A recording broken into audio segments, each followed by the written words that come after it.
IFCPF intercontinental cup cerebral palsy ഫുട്ബോളിനുള്ള ദേശീയ വനിതാ ടീമിനെ പ്രഖ്യാപിച്ചു.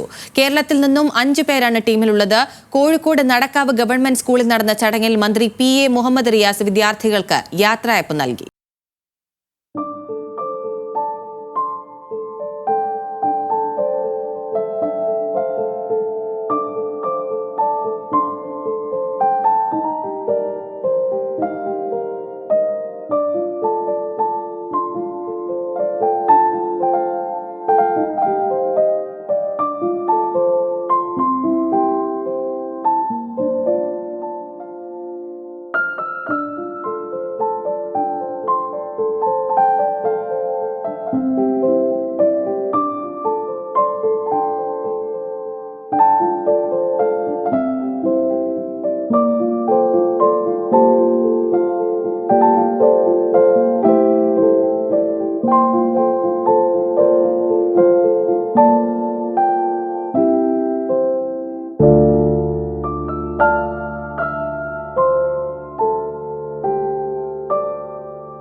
വന്നപ്പോൾ എനിക്ക് ഇഷ്ടമല്ലായിരുന്നു.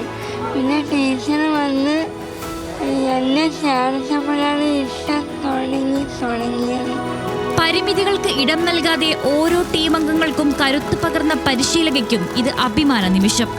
നടക്കാൻ പറ്റാത്ത കുട്ടികൾ എന്ത് ഫുട്ബോൾ കളിക്കാനാണ്, അല്ലെങ്കിൽ ഓടാൻ പറ്റാത്ത കുട്ടികൾ എന്ത് അത്ലറ്റിക്സിന് പോകാനാണെന്നുള്ളൊരു പൊതുവായിട്ടുള്ളൊരു ധാരണയുണ്ടായിരുന്നു. നമുക്ക് പറ്റില്ല എന്ന് തോന്നുന്ന ഒരു ഇവൻറ്റിലേക്ക് അവർക്ക് എൻട്രി കൊടുക്കാൻ പറ്റിയിട്ടുണ്ട്. ഞങ്ങൾ ഇവർക്ക് വേണ്ടിയുള്ള മത്സരങ്ങൾ ഇപ്പോൾ അടുത്ത മാസം നമുക്ക് തൃശ്ശൂർ കുന്നംകുളം സീനിയർ ഗ്രൗണ്ടിൽ വെച്ച് ഈ കുട്ടികളുടെ ഇന്റർ സെൻറ്റർ മത്സരങ്ങൾ നടത്തുന്നു. എല്ലാ വിദ്യാർത്ഥികൾക്കും സ്പോൺസർഷിപ്പ് ലഭിക്കാത്തതിലെ ചെറിയൊരു ആശങ്കയും പരിശീലക പങ്കുവച്ചു. ചലഞ്ചാണ്. കാരണം നമുക്കിപ്പോൾ ഇതിൻ്റെ എയർ ടിക്കറ്റ്, വിസ ഉൾപ്പെടെയുള്ള കാര്യങ്ങൾ ഞങ്ങൾ തന്നെ അറേഞ്ച് ചെയ്യണം. അപ്പോൾ ഇപ്പോഴും ഞങ്ങളൊരു അതിൻ്റെ ഒരു ഫണ്ടിങ്ങിനുള്ള ഓട്ടത്തിലാണ് ഇപ്പോൾ നടന്നുകൊണ്ടിരിക്കുന്നത്. അപ്പോൾ അതും നമുക്ക് ശരിക്കും ഒരു കുട്ടികളെ ട്രെയിൻ ചെയ്യുന്നതോടൊപ്പം തന്നെ അതും നമുക്ക് ഒരു കണ്ടുപിടിക്കേണ്ട ഒരു അവസ്ഥയിലാണ് ഇപ്പോൾ നിൽക്കുന്നത്.